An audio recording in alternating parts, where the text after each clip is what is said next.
All right, we are live. Shooting the Shiz. The Schwag couldn't make it. He didn't understand East Coast and West Coast time, but he did leave a little message that I'll play in a little bit here. And tonight I'm joined by a guy who's been a real supporter of the indie community, and he's been working on a bunch of things, other things he's going to tell us about. But he's got this new project. Um, and tell us a little bit about it. And I'm going to pronounce your name right because that's usually very tough for me, but we just went through it. So I want to get that out of the way first. Troy Oelke. Yes, yes. Or Oelke, if you're Oelke in Germany or something, I guess. I don't know. Yeah. What's going on, man? So tell us a little bit about this project. Tell us a little bit about you. All right. Well, I grew up, honestly, we were a big movie and TV family. We were at the drive-in every weekend. And when I was 3 years old, I had a little brother. And anyway, he ended up passing away. And so from a very young age, I'm assuming that reason, I loved spooky. Like everything, my cartoons, of course, Scooby Doo, everybody, but because the monsters and ghosts, the toys we Adam's had. Family when they came in. Yeah, I monsters. Grew up in the same time. I get you, man. I get you. I wanted, all the toys I liked were the haunted houses and all that. So, Universal monsters were constantly on the like monster movie matinees on Sunday. Creature from the Black Lagoon, one of my all-time favorites. I grew That up, was a big event. If you're around my age, when the 3D glasses and stuff. Yeah, you go down to the store and grab the 3D glasses and watch. Get them. We went everywhere too. It was a big deal back then, and that was just a TV night. And at that time, it was a classic movie. Even then, in the '80s. So yeah, I mean, I know exactly what you're saying and talking about with the Scooby Doo and stuff. Everything's spooky. If it has monsters or ghosts or aliens or whatever, I always loved it. And then, in fact, Monster Squad. Yes. Wolfman's got nards. But I, even growing up, my parents actually managed an apartment complex that was owned by Lindsay Wagner's mother. And really? She played the Bionic Woman. Bionic Woman, yeah. And so there was always kind of these, that was our kind of neat thing, And then somewhere about 1978, I believe it was, I was about 8. And my parents would let me stay up and whatever they let me stay up to watch, I would watch, So Siskel and Ebert, and on one particular night they played like 10, and it was I think it's on YouTube right now, but they play, I think it was 9 or 10 minutes straight of John Carpenter's Halloween.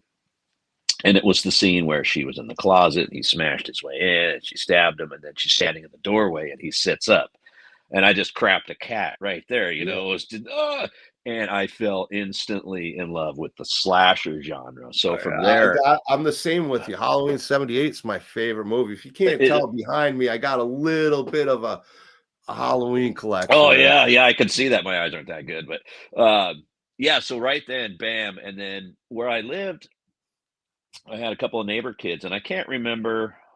I remember HBO was really new at the time. But I don't remember if they had cable or if they had, I don't know what year VHS really came out, but we didn't have cable or VHS at the time. But one of the neighbor kids did. And I went and I watched Friday the 13th, Part 1 and 2. And, I loved this. So I had tried to go see Creepshow with a friend of mine. And, if you dressed up, you got in for like X amount of dollars. And we went through all this, got dressed up. We got there. They're like, no, you're not old enough. So I begged my uncle to take me to Friday the 13th, Part 3 in 3D in the theater. And so he did. And I'll never forget, the glasses were not blue and green. Yeah, they were just clear. It was that whatever. It was never lived up to the hype. I mean, it wasn't the experience that you thought you were going to get. It was very disappointing at the time. But, 40 years later, it's, oh man, it was awesome. Yeah, no, just because you that experienced too. it anyway.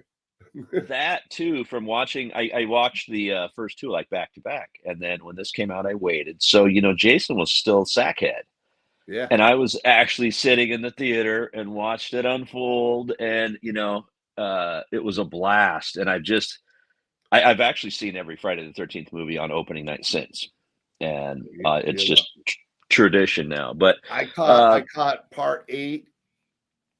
That was the, I think, no, yeah, I caught Jason Goes to Manhattan, and then what was it? Jason Goes to Hell. Those are the two I was mhm. fortunate enough to watch in the theater. And I've have some friends that I love to death that have made some really good stories that actually made me care a little bit more about it. But there are no more two films that I've walked out more disappointed as a kid at that time.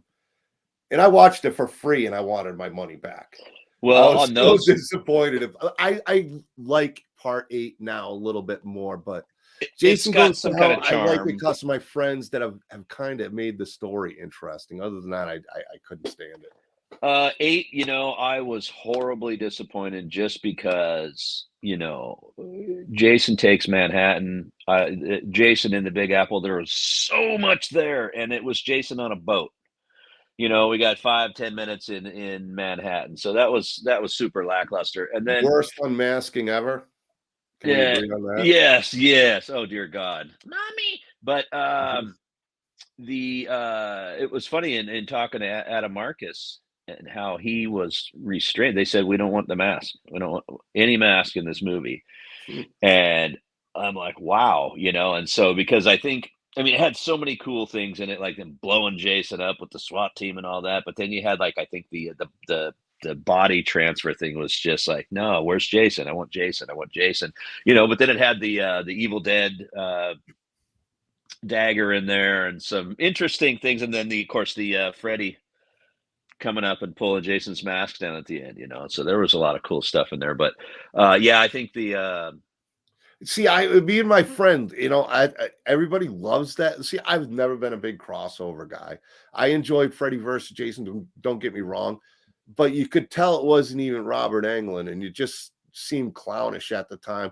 Like I was so it, disappointed in that movie as it was, and I know people talk about it, but me and my buddy looked at each other in the face and laughed. yeah, no, it was I was it was like, very "Come comic booky. on." Yeah, it was very comic I'm sorry. booky. I just didn't love it. Like I said, there's some characters that have been fleshed out, and there's been some cool backstory that makes it a little more interesting. But overall, it's still, I mean, I don't care. The best death of Jason was used in the first few minutes of that film. That was the best ending to any Jason film, except it was the opening of the film.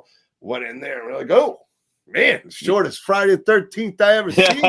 Yeah, And then the dude yeah. starts eating the heart, and it's like, well, okay, where are we going now? And it's just, It it was wasn't for definitely me. a different ride for sure. Listen, I get, I get wanting to make a different story. If you're going to make a different story and you want to be creative and original, then don't use an old story or a Right. story that's already built. To me, that doesn't make any sense. Yeah, at that point, you're just trying to And make money plus, off a name. I'll tell you right now, Mick Strawn and Nick Benson both told me that's a straight up ripoff of now I can't even think of the movie that they made, which is really, really good. I forgot what the movie's name is, but it's a parallel of a movie by the same studio. The storyline is the same, but their story was much better. And I will think of the name at some point here, but I wasn't thinking to think of it right now.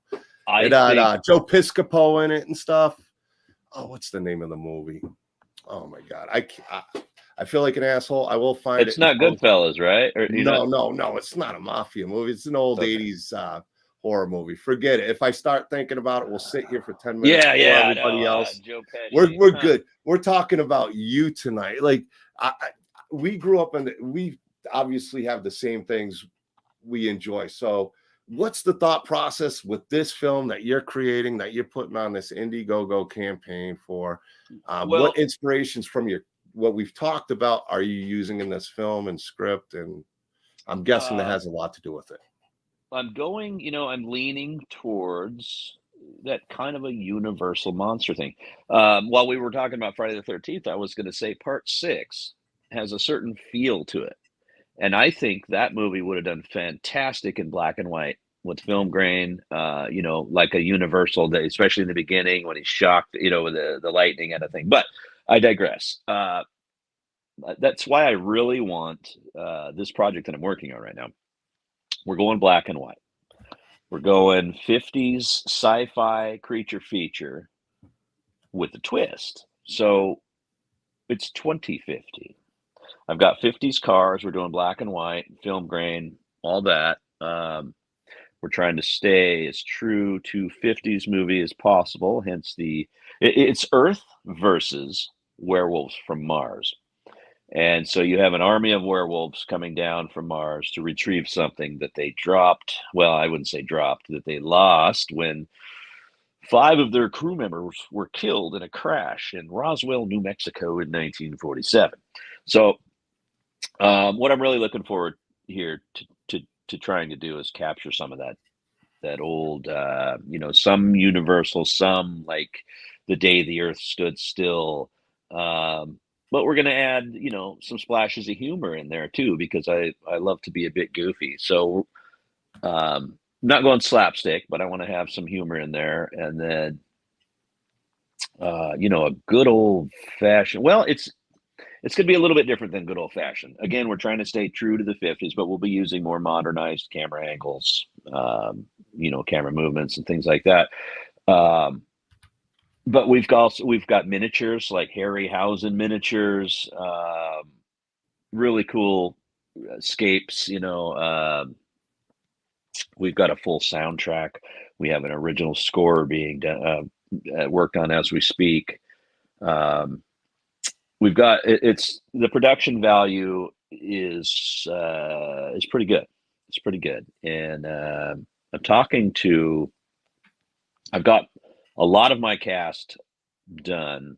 I just got to finalize a few things before I announce them all, and then I have been talking with, and I have an agreement from a Hollywood legend who has actually cleared me to use their name, but I'm going to wait until my funding clears that. That way, if anything were to happen, if I were to come in just under what I need for them, that it wouldn't screw a bunch of stuff up, and I wouldn't have used his name to, Well, you want to put, I mean, it's got to be the film first. If you can add a name to a project that you have the funds to make, I'd rather see an independent artist use funds to make a great film and have the money to do that. And if they can afford something else on top, that's great to be able to add to it. The name value, not only for you, but them too. If the movie takes off, it can happen in Indy. I've seen it happen. And I'm seeing, from what you're saying, the old 50s, black and white, not too serious of a tone, serious moments, but you said twists and turns. So I'm taking it you're using your growth as decades go as inspired to add to the 50s movie. And I like that concept. Yeah. So we're doing like a future past. There's so much to it. I'm trying to figure out what to give away and what not to give away. But I'm going to colorize the blood. That's the plan, is to colorize the blood. Kind and of I just use this cell phones, Sin City kind of deal, and it's yeah, in a way, yeah. Well, not 50 style, less but cartoony. yeah, yes. Yeah. With the color isolation, that's what they There'll call be it. three colors, basically: black, white, and red. Yep, and then I'm gonna do their cell phones too. Okay. So it's 2050. We still have cell phones, but after World War III, and after the grid went down and the internet went down, when it came back up, the internet is running at about, nowhere near its full capacity anymore, and people are no longer interested in it. They don't use social media anymore. They just go on there for some recipes and that kind of thing. So they still have their cell phones, but it's more of just a communication device now. And so that is why we returned kind of to the 50s, because we went back to a simpler time after World War III. 2050, we still got time to make this a documentary. And so yeah, and then I've got I'm doing some rewrites right now on the script. Like you kind of said, if I can, like the technology that we have now makes it tough to make twists and turns that if you turn it back to the 50s and you use that timeline, you can just do so many more things that we understand that maybe other people won't if they didn't grow up in it because it's such a different world now. Right. But I feel you with that timeline where it works. That's why I always loved 80s. Like if I was gonna do like a lot of it, I really would want to do an 80s, 70s, The something where time it's a time yeah, period type one. where it was believable. Now, if you can make it believable now, it'd be a history class for some people. So you just never know how it relates. But the black and Right. white, I think, with people is really starting to relate in the classic 50s style. I know another friend, it came from somewhere, and they're doing the Yeah, sequel. yeah. Those guys are great as well. SJ Ann Herman, Murna, right? she's Right. actually going to be sitting with me in Chicago next month. So the great people over there as well. Yeah, I thought that was really cool that they did that. I'd Equistar, yeah. been working on this idea for a while. I have a few other stories, but this is the one that I really wanted to do first because I have so many fun things. For instance, in our campaign, you can get like a film from home perk, and what we're doing with this is, uh, remember Cannonball Run? Yeah, Burt Reynolds. Okay, I always loved in the credit scene how they did the blooper reel. Yeah, that was the best one. So we're going to have people in the credit when the credits come up doing their interviews, testimony about what the werewolf they saw or whatever, and then we're going to have some faux trailers in there and Keep some people to blooper watch the reels. people's names that come up. Keep them watch until the end of the reel. And Should be Marvel fun kind of till it does goes that. black. A lot of films do that with, okay, what's the post-credit scene going to be? I think it's almost you have to, but I love it Yeah. They as put it's in that going. sneaky So little. I'm not bored just looking at it. I want to look at everything, but kind of enjoy it. Not so Right. I like that, man. Yeah. And so we got just about everything. We just got to once we get the funding all together, we're I think 39% funded right now. Looking for $2,000, trying to stretch to 35, and then ultimately, if we could get to $5,000, that would be great. And then we're going to spend this summer filming, and then I'm going to be editing for a month of Sundays. But I love editing, so it's actually a treat for me. So yeah, well, I'm glad you like it. A lot of people just hate it. So being a I good love it. editor is not a bad thing to have on your resume either. Yeah, I've been just the other day I got so bored because we were talking about this movie, and we were just getting ready to shoot we shot some backstory scenes, and I just shot a video at work just so I had something to edit. I had like a little Raggedy Ann doll in a wheelchair chasing me around the shop, and I see that as fun. I can see the joy in editing, though. I can see it. it's fun. I don't know, just I like to connect the dots, I mean, just Yeah, down to, because and without then it, make the flow, yeah. I mean, it's a big part of the final. I mean, it is the final version, but without it, it could be a mess of. It could take a bad movie and make it a good movie. Yeah. Yeah. Star Wars. So Star Wars, I guess, when it was first shown in the theater to the select group of whoever, said it was absolute trash. And I can't remember who the lady was, but she came in and did, might have been Lucas's wife or something. But anyway, somebody came in and did this full re-edit, and we have what we have Yeah, in I mean, 1977. yeah. I mean, I could see that movie being. That was definitely a lot of editing to make it work, and that at that time too. I mean, what they did Yeah. with it is pretty incredible. But yeah, it could have Having easily having been John really bad. Williams, having John Williams helped a lot too, I Oh think. yeah, the sound Just that was soundtrack everything. is James amazing. Earl Jones just kind of being there. I don't know. It just worked, and most space movies were so cheesy, but that had just such a realistic, Light years beyond yeah, anything of its time. See, it's funny to me, like kids and today, it's like, sense for a long time too. yeah, they see it today for the first time, and people are like, meh. And it's almost sad to me because you have to watch every space movie up until that date in 1977, and then you'll see what just happened there.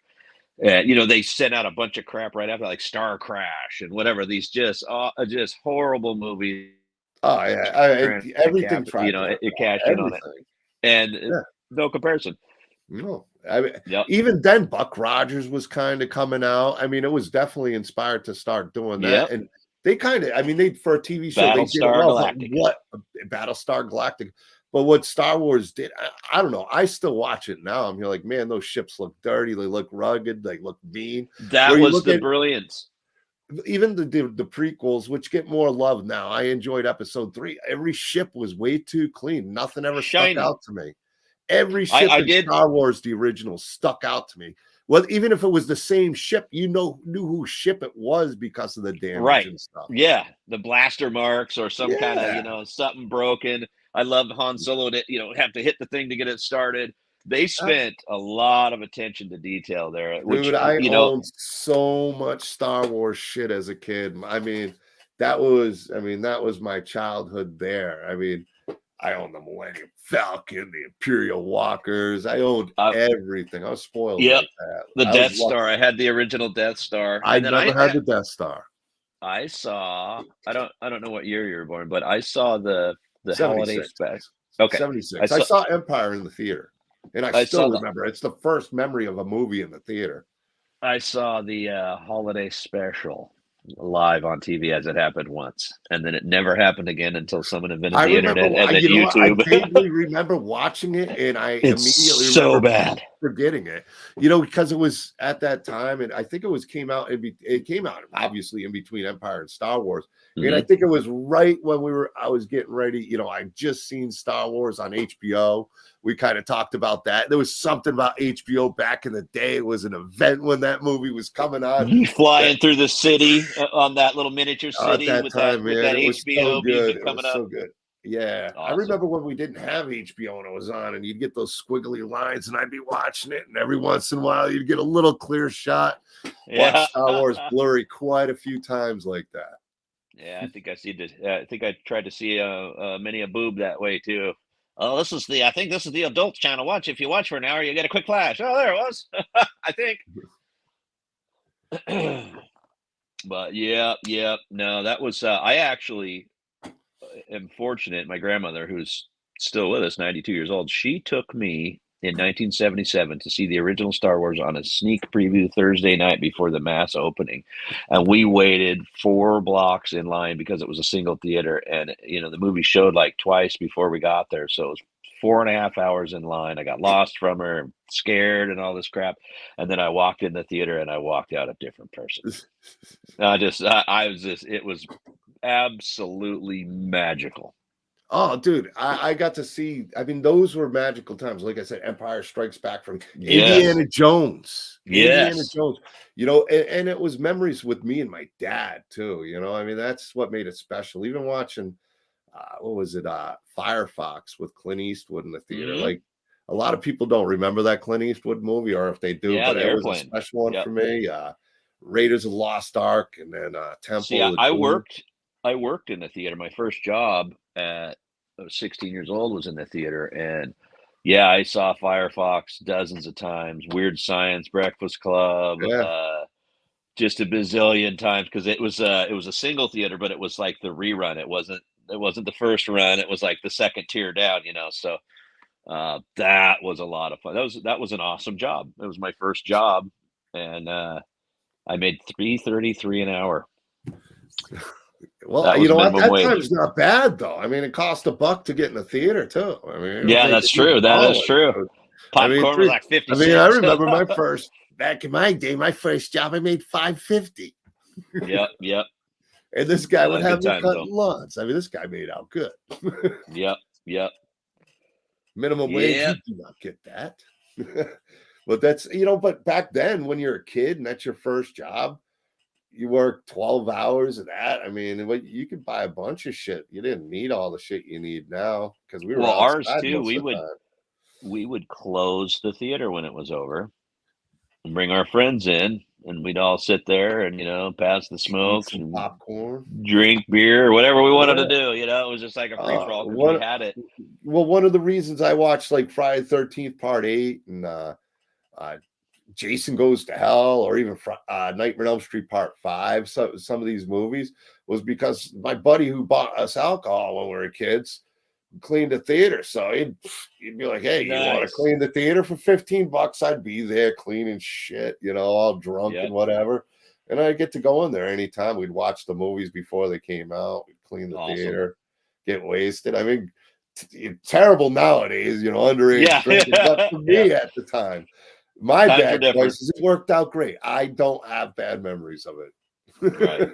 Yeah. No, I loved it, man. It was a neat experience. I wouldn't trade it. Man. We grew up in a good time. I mean, you seem like you grew up. You're slightly older than me, but we experienced those And like the 80s early movies too. 80s They're experiences.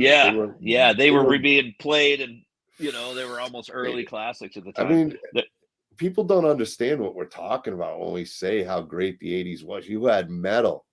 You had, the rise. So I'm a huge Slayer fan, and when I was a kid, of course, I listened to whatever my parents listened to until I found my first band, and it was Judas Priest.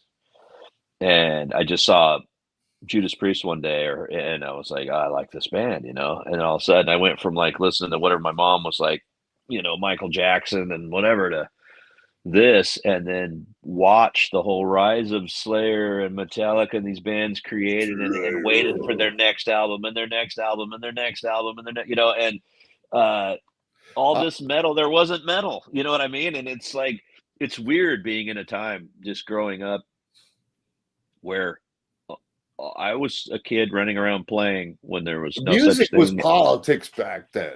Yeah. Those fan bases were divided. We didn't have video games, Yeah, everything was said in the music for sure. Yeah. But it was weird living before all that. Yeah, man, I feel it old was now. a great time, man. It was a great time to remember. You really got outside till you explored, and experiences really were experiences that people don't get to enjoy the way we do. And even now that I'm in this time, I don't enjoy them like I used to, which I miss when I think about it. It's like when you have the technology, sometimes it's just easier and you get distracted from it. But when you think about it, man. Well, kids used to, I think today's kids at some point need to get bored and sit on their back porch board and basically sit there with a stick digging a hole in the ground for no reason. Yeah. But they won't get that. And the other thing too is, it's like, if you wanted to know something, if someone you didn't know it, but you had to get up and go down to the library to find it out. Now you're just like, click, okay, whatever, and you had to think so much more. I attribute, or it's like your contact list.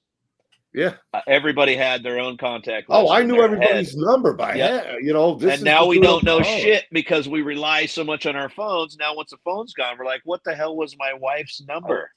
Yeah, I was telling Michael Toth, who's here.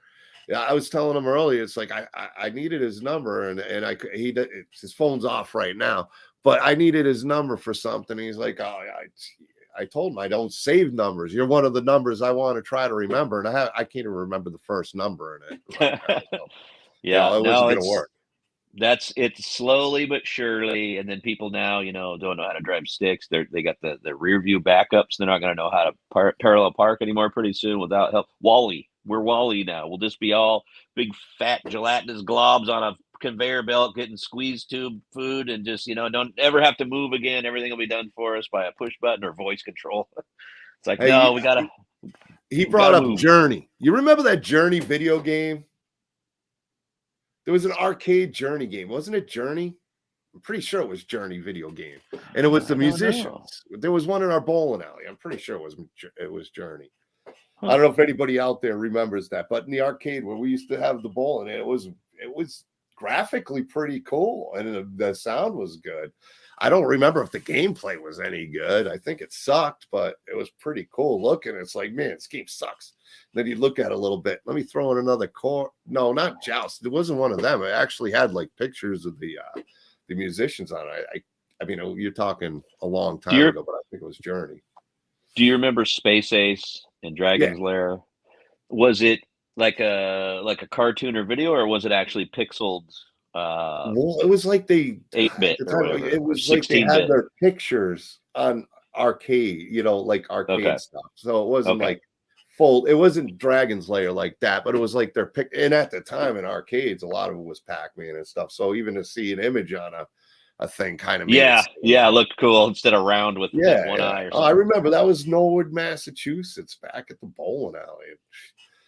It's where I danced with, or skated with quite a few ladies back in the day. Yeah. That's what we called rolling. So I rolled. Yeah. Oh, yeah. Spent many a night there. Roller skates for rollerblades, Oh, man. Last time I tried to go rollerblading, my feet cramped up so bad I had to take them off within 5 minutes. I took up rollerblading and I bought a Walmart pair and they sucked. And I didn't realize. I just got out there skating through the place. You know what I mean? My sister comes and I rollerblade too. I'm like, she's got a nice pair of rollerblades just doing laps around me. And I'm just pushing off these things and she's just gliding like it's nothing. I'm just trying to get rolling and those things just, I thought it was the pavement. I guess it was the wheels on. Yeah, not moving too well. Somebody keeps asking. You got to go to StreamYard/Facebook. Yeah, it's Kyle Rappaport out there. He'll be coming on next week at some time. But good to see you, Kyle. I don't know why you're not showing up. You just got to go to that StreamYard/Facebook. So you're live right now on Indiegogo. Now, yes, I want to pull that up, and I meant to have it handy, and that's the one thing I forgot to do. But I'm gonna pull that up. So if you want to talk a little bit, I don't know about these perks as I'm pulling it up, sure. Or I don't know. I can't walk and chew gum, but we'll figure this out. If there's something you want to talk about while I try to walk, and I'll let you chew the gum. All right. Well, yeah, I was just let me find this. I want to get it. Okay. Yeah, we're just trying to offer perks like everybody, so any of our backers can at least get something fun for their just besides donating to help the movie. So we've got several different ways to get your picture, voice, or video on there. And everything from like a $10 shout out all the way up to I think we have a $500 executive producer right now. And we'll probably add a few more perks, but I'm going to be adding another voice perk back in. We just sold out the last one of those, and so I have 2 more spots available. I think I'm gonna. All right, perfect. I got it all set up. We're gonna talk about some of these perks. I'm gonna drop the link too, guys, down here if I can. Yeah, here we go. I'm gonna put that in the chat, and then we're gonna take a look at this Indiegogo campaign. And I'm like, I wasn't sure what you were going for because I haven't had a chance to really look into what you're doing and talking to you about this movie. It sounds really fun, man. Really interesting for us classic horror fans and for a new audience to get back to universal horror. Yeah. Day of the Earth Stood Still, Creature from the Black Lagoon, all that stuff, and I just thought it'd be a real fun to kind of do a return to that. And then who knows, maybe it'll spark some younger kids' interest in some of the older classics.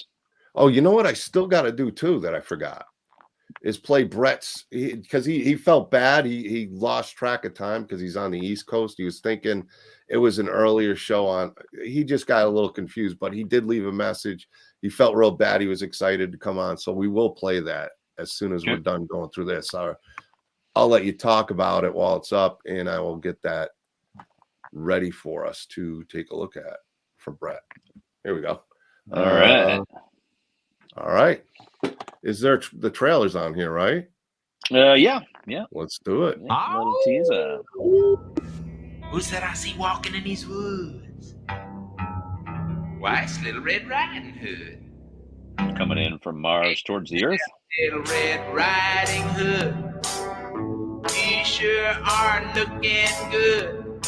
You're everything a big bad wolf could want.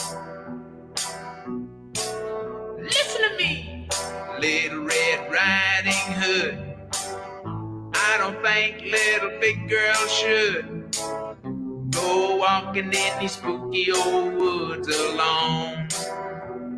Ow!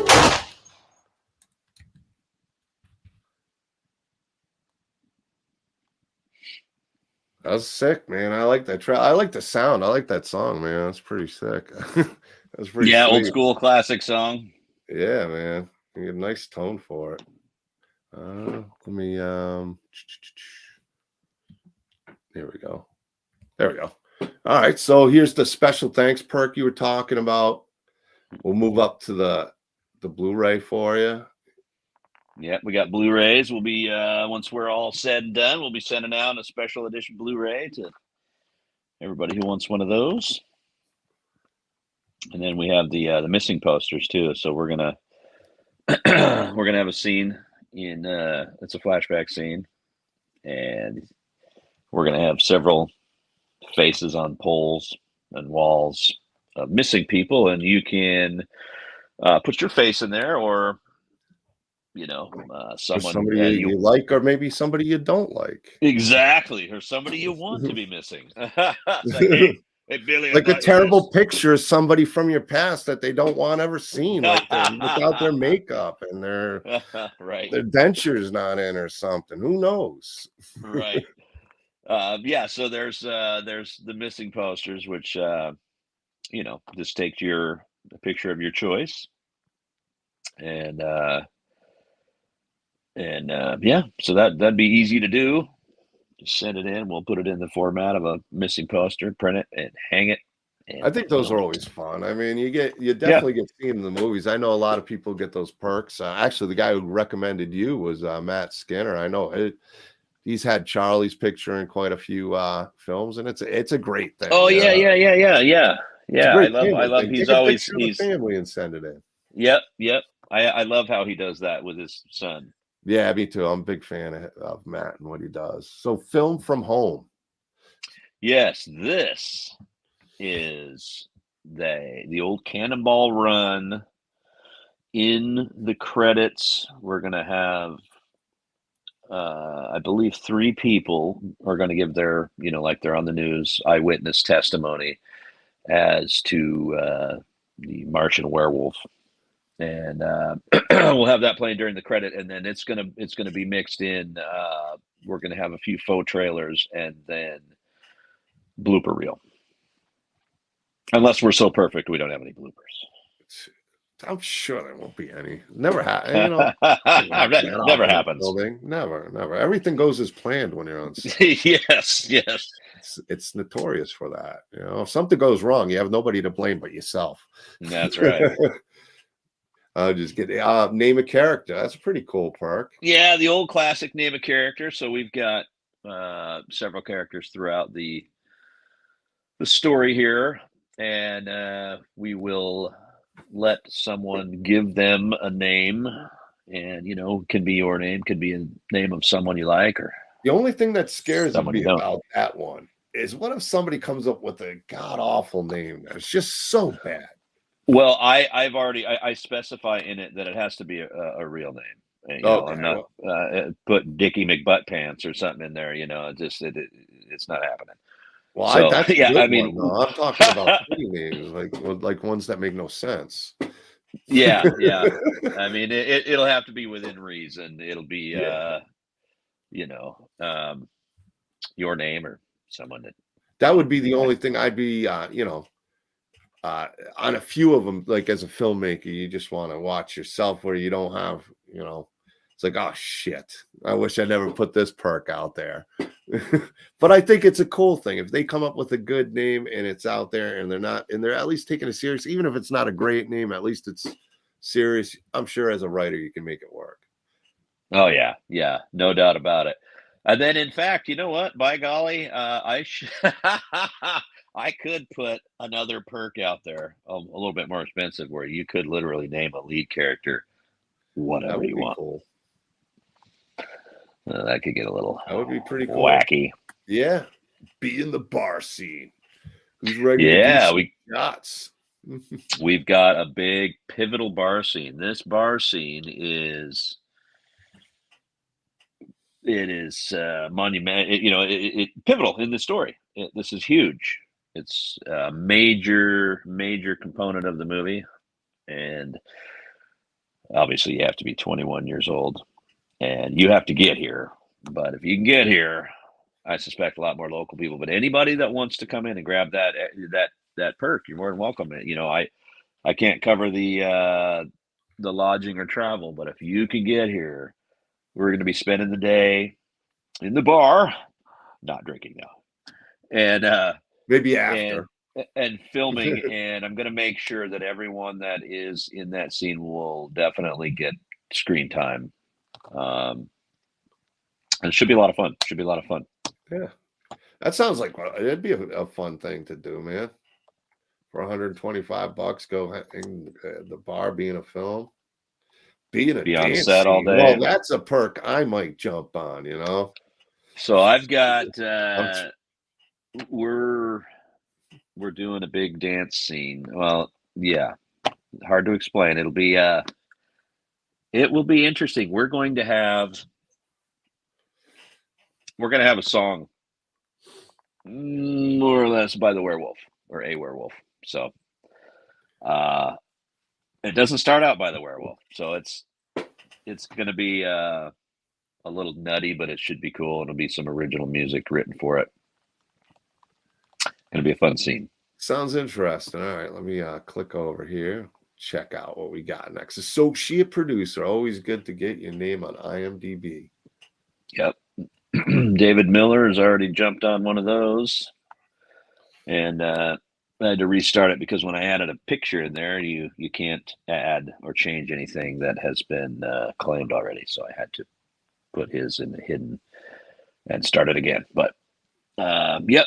So we've got one of those claimed already. We're 39%, I think, as of right now. Yeah, on the campaign, you're at 790. 39%. Yep. Chugging right along. Yeah, so you got the screen used villain weapon or prop. Yep. So we're using that's an MP40. It's technically a non-firing weapon, just so everybody knows. We're not using any real weapons. I have operating or operational props, that move, and then I've got some 3D printed stuff. And safety first. We're not doing no on-set mishaps here. So should be a lot of fun. Yeah, it's kind of cool. Fun. $200. Another screen used prop. Yep, that is that has the functional hammers and trigger, 3D printed, double barrel, 12 gauge. Double barrel shotgun. You need that to really take out them varmint, you know what I mean? Yeah, a werewolf shooter. You got to put them silver bullets in there and shoot right in the ass, you know? Get them in gear. Get on out of here. Rock salt. Not my property. I said get on out of here. Yeah. All right, die in a scene. That's pretty cool. Yes. Get all bloodied up. So we will have whoever wants to do it, come on down. Whoever picks this up, we'll have a featured scene, and they are going to be killed on film. And, you can be a good actor, a medium actor, or a terrible actor, and we can work with it because we'll play to your strengths or your weaknesses in how you get killed. The outcome is always the same. You ain't making it. Yep. All right. We got the executive producer perk. Yes. That's the big one. Yep. That's our big backers, our big help. And then it looks like you already sold your voice in the movie. So I got two more of those. I'm gonna put that perk back up. I got two more spots for that. We've got some radio callers will be calling in to the Rock and Ricky show, and there is also some military chatter and quite possibly some So you're definitely going to be using police those radio. radio waves in this film. Oh, yes. Yes. I like it. I like it. Then the werewolf hands, they're gone too. Somebody snatched those up. Yep. Those will be out terrorizing someone soon. Somebody's after getting we film. scratched right in the neck. But dude, great campaign, great stuff, man. Let me I'm gonna drop the link here. Appreciate So it. if you guys Very want much to so. check out this campaign, man, check out Call- that. That's Yeah, pretty get on sweet. board. It's going to be a lot of fun. We got a lot of fun perks, and you know, I am West Coast, so any of the scenes that are filmed here on location, obviously, you'd have to get here. But Where on the West Coast you at? Where are you filming? Oregon, Oregon? just outside of All the way Portland, out Oregon. in Portland, huh? Yeah. There you go. Yep, I'm 3 hours from anything. If I want to be on the top of a mountain or at the beach or in the desert, it's 3 hours, just depending on whichever direction I point. So that's one thing I like about Oregon. We've got some great forests and stuff, and yeah, good places to film. Yeah, for sure. Yeah, and I've got you know, if you saw the gas station in the little trailer, that's here in town. Oh, and nice. So that's actually one of our locations, and is it a important landmark? I'm guessing. Yeah, they spend all that money to going with the throwback, you know, all the 50 stuff, so, or even older. So very cool. Yeah, just adds to the fun. James Shaver, I know you know him. I actually got something on box from him. I'm gonna get him on. James, I'll get you on sometime next week. He's gonna be at I'm going to Carolina Fear Fest. Told James he's out there. Come hang out with me at the table. We'll get you a little section and set you up and show off some of your work. And I've known James for a while. And I didn't know he ever lived in Springfield, Oregon. That's funny. Yeah, I guess so. Yeah, I didn't know either. I thought he was always out there in Carolina. Learn something new about James every day. Yeah. Have you seen the campaign for Fur? For Fur? No. Yeah. Josh Graves and the movie Fur. F-U-R? This is another campaign that's going on right now. I think they've already raised like $6,000, but I'm voicing the killer bear in this movie. So this is another project. Monster movie? Okay. Yeah. Yep. So if you guys want to back another project, that's another great project to back. It's going to be a lot of fun. And Josh, I've been friends with him for years. He's hilarious and fun. Makes kick-ass films, and I like his visions. And I've been doing voice work for him for a long time. And this one, I've been really looking forward to because of the fact we get lots of blood and a lot of humor in this one. So that's kind of I love comedy horror, and getting to voice the animatronic killer bear is going to be a lot of fun. That's kind of cool, man. That sounds like a lot of fun. Let me connect it up here. We'll check out the perks or not the perks. We'll check out the trailer. I'm going to post the link down here for it too. So this is the campaign we're going to take a look at called Fur, a hilarious monster movie. Let's check it out. Let me share the screen here. And here we go.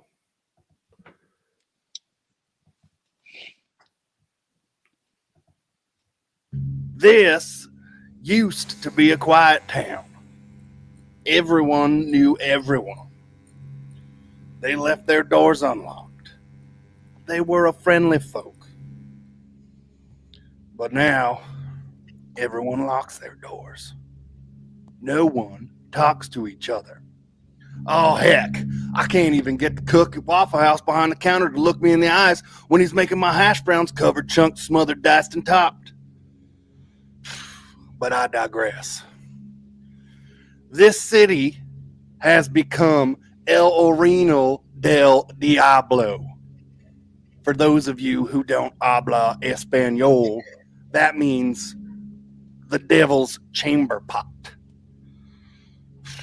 Now, when I look around, all I see is bodies and bodies and bodies and bodies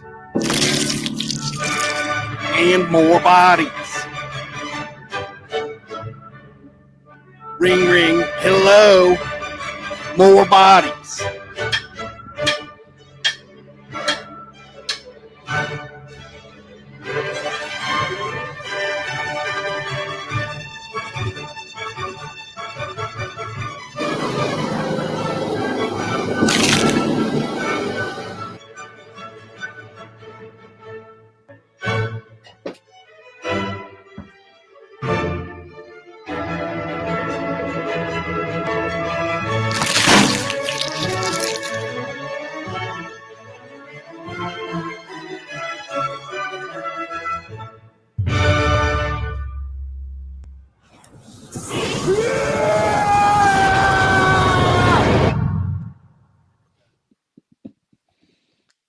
That looks great. That does look great.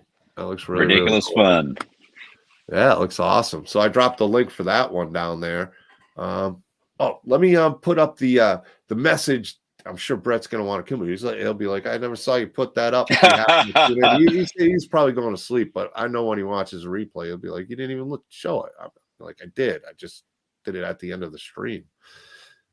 Not intentionally, Brett. Not intentionally. All right, but here we go. Here's from the big Schwag, a big message. Let's go. If I can get this out of here. All right, folks, it's the Schwag, the second half of Shootin the Shizz with DK The Schwag, and I was going to come on tonight, but I am doing a very large power equipment convention here in Louisville, and I got my times all screwed up because I'm already on East Coast time, and I won't be able to come on tonight with John, Mr. DK, and his guest tonight. So apologize, everybody. Hope you're having a good time. We'll get back to our normal programming next week, and we'll have some guests. See you soon. All right, folks, it's the Schwag, the second half of Shootin the Shizz with DK The Schwag. Oh, wait, now it's still going here on my screen. Here, I got to turn it off on mine. Well, a sec. All right. I had it still playing on Facebook and also on the share stream when I turned it off. I'm like, where is it coming from? But I figured it out. You guys, thank you for tuning in. Troy, man, it's been great. Had a lot of fun. Man. We'll have to talk and hang out again. Absolutely. The movie looks fantastic. I'm looking forward to the Fur movie too. That one looks like fun. A lot of fun. Both movies look fantastic. So wishing you the best of luck. Guys, let's help him get over 1,000. Let's help him get there. Get over 1,000 so he can get halfway to that 2K mark. I appreciate it. We'll have a lot of fun. Let's make a movie. Yeah, do it up, man. And like I said, thanks again. Thank you again, audience. Thank you. Chat. James, we're going to get you on. Kyle, I promised you'll come on next week. Me and Brett will be doing a show at some point next week. We're not sure what day or who yet. So I'll keep you updated, I guess. Peace out, guys.